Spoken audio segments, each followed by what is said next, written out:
Pancreas is located within the C-shaped part of the duodenum. It is responsible to form the digestive enzymes which are formed by the functional unit known as acinar cells.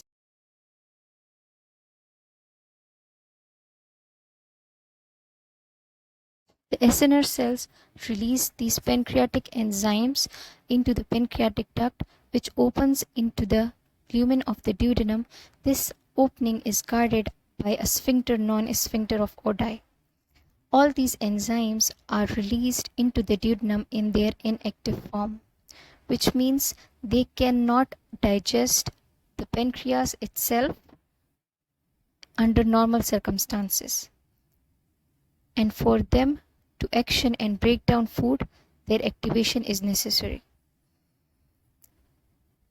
These enzymes include amylase, which break down carbs, proteases, which break down proteins, lipase, that break down fat, and elastase, that break down elastin. All these enzymes are inactive except lipase, which is the only enzyme released in its active form. There is a specific protease known as trypsinogen. This trypsinogen is important since it is the one which activates all these enzymes. Now, when these inactive enzymes are released, trypsin inhibitor is also formed and released by the acinar cells.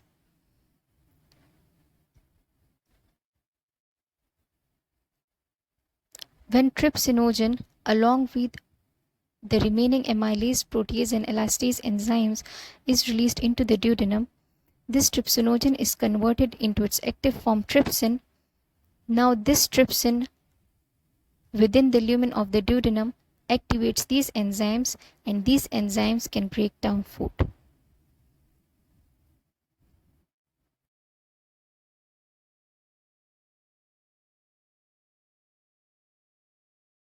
The exocrine pancreas is composed of acini. These acini are the functional unit of exocrine pancreas. Each acinus is further composed of small acinar cells. The pancreatic enzymes, including amylases, proteases, etc., are formed within these acinar cells. But these are formed as inactive enzymes or proenzymes.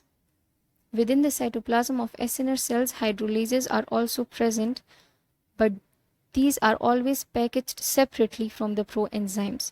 When there is certain etiological factor present, there can be defective transport and can cause the abnormal fusion of proenzymes with the secretory vesicles that contain hydrolases. In such cases, activated enzymes are released into the pancreatic duct and can cause autodigestion of the pancreas. In other cases, when there is cell injury of the pancreatic cells due to factors like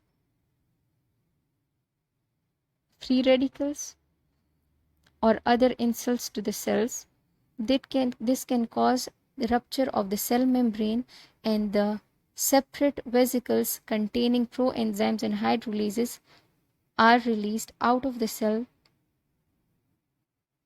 Outside the cells, these two fuse and lead to the same fate, means acute pancreatitis. So, two mechanisms leading to acute pancreatitis involve defective transport of enzyme vesicles and cell injury of the pancreatic cells.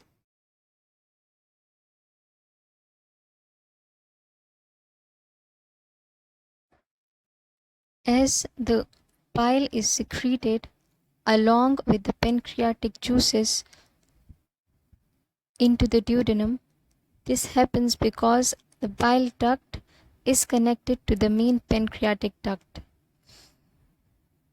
So if there are gallstones within the gallbladder, they can travel down through the bile duct and obstruct the pancreatic duct as well. This is known as pancreatic duct obstruction and is the leading cause of acute pancreatitis. Now, how a pancreatic duct obstruction can cause pancreatitis.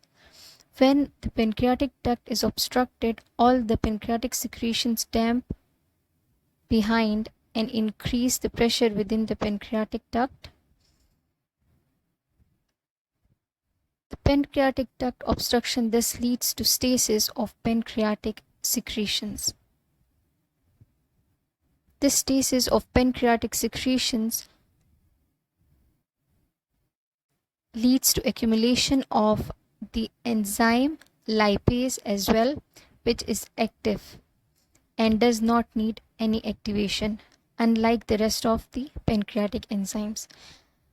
Accumulation of lipase, which is normally in less amount, now exceeds to such amounts that it can cause adipocyte damage, the adipocytes that are present within the pancreas. The cell death or death of the adipocytes causes release of inflammatory cytokines and a full-blown inflammation local in that area, including vasodilation and release of plasma fluid from the vessels causing edema. This leads to decrease in blood flow and ischemic injury of pancreatic cells.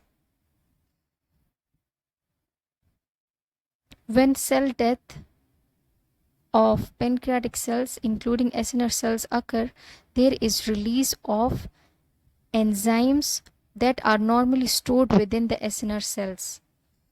Along with these enzymes,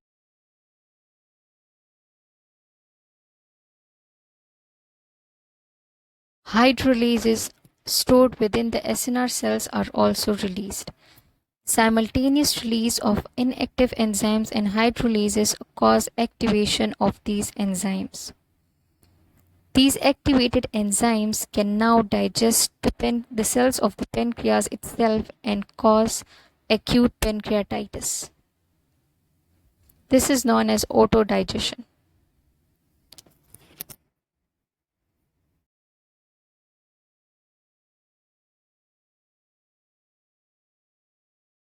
So this sums up three mechanisms of acute pancreatitis: pancreatic duct obstruction, defective intracellular transport of vesicles, and direct cell injury to the pancreatic cells.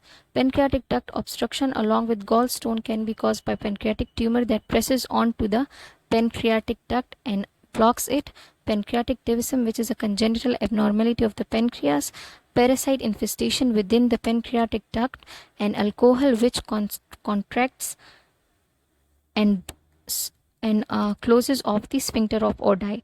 Defective intracellular transport is due to the action of alcohol on the pancreatic cells. Note that alcohol can cause acute pancreatitis by all three mechanisms. Direct cell injury can again be caused by alcohol.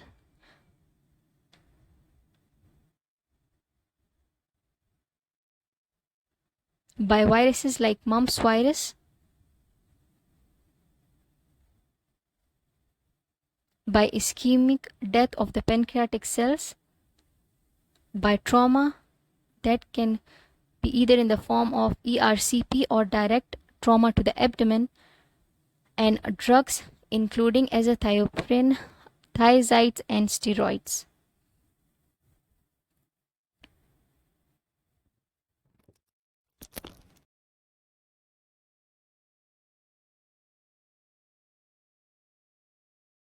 Etiological factors of acute pancreatitis can be remembered through a mnemonic known as GET SMASHED.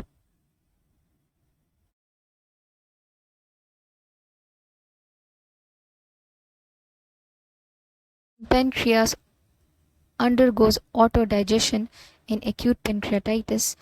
All the enzymes that are stored within these pancreatic cells are released out of it. These enzymes, after digesting the pancreatic substance, attack the nearby tissues. The lipase that is present within among these enzymes causes digestion of the fat nearby. For example, the omentum. It causes release of fatty acids from the fat. These fatty acids react with the calcium present within the blood, forming soap. This process known as saponification, and when such a patient is operated upon, chalky white deposits of soap are found inside his abdomen. For example, over the greater omentum. Elastase present among the digestive juices causes elastin digestion. Elastin is present within the vessel wall, therefore rupture of vessel causes hemorrhage within the abdomen, and the bruising signs known as Cullen's sign and Gray Turner's sign. Along with these, when the digestive juices seeps down, they inflame the GIT tract, leading to loss of peristalsis within the GIT tract, known as ileus.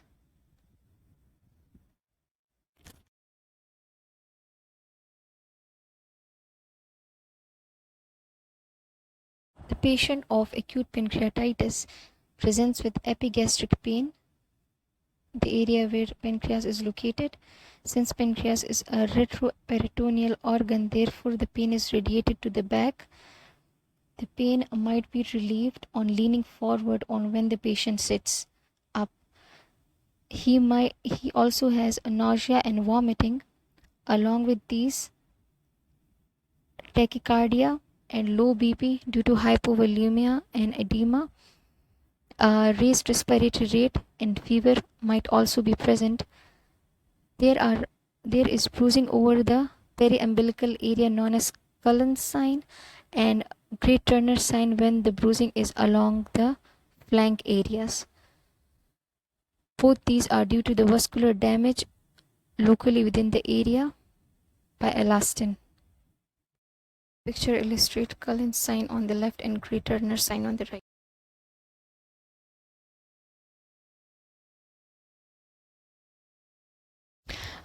In order to diagnose acute pancreatitis, we can measure serum amylase and serum lipase.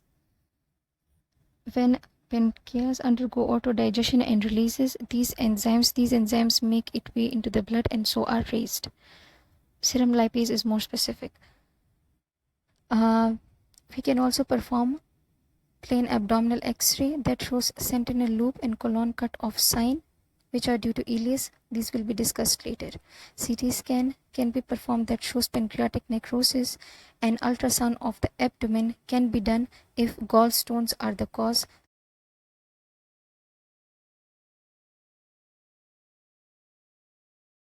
When pancreatic enzymes seep down, they reach the small intestine and large intestine.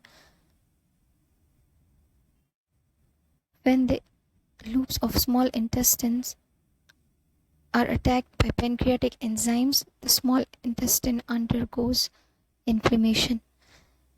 That particular loop of small intestine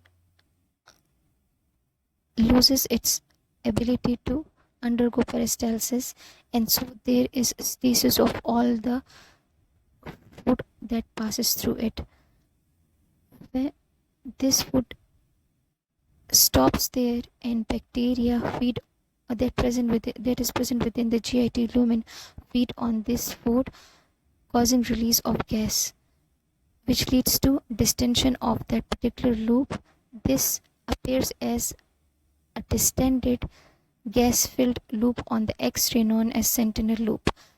The same occurs when large intestine is affected, and it causes gaseous distension of the colon known as colon cut-off sign. In large intestine, the area affected is along the splenic flexure, which is closest to the pancreas.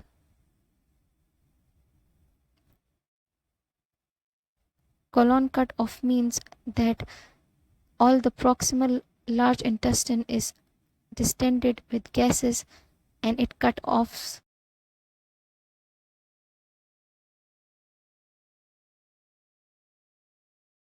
off at the splenic flexure.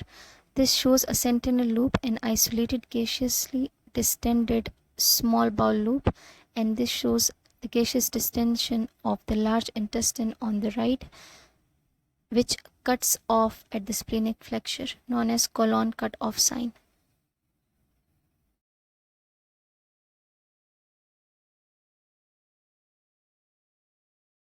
Cuts off at the splenic flexure.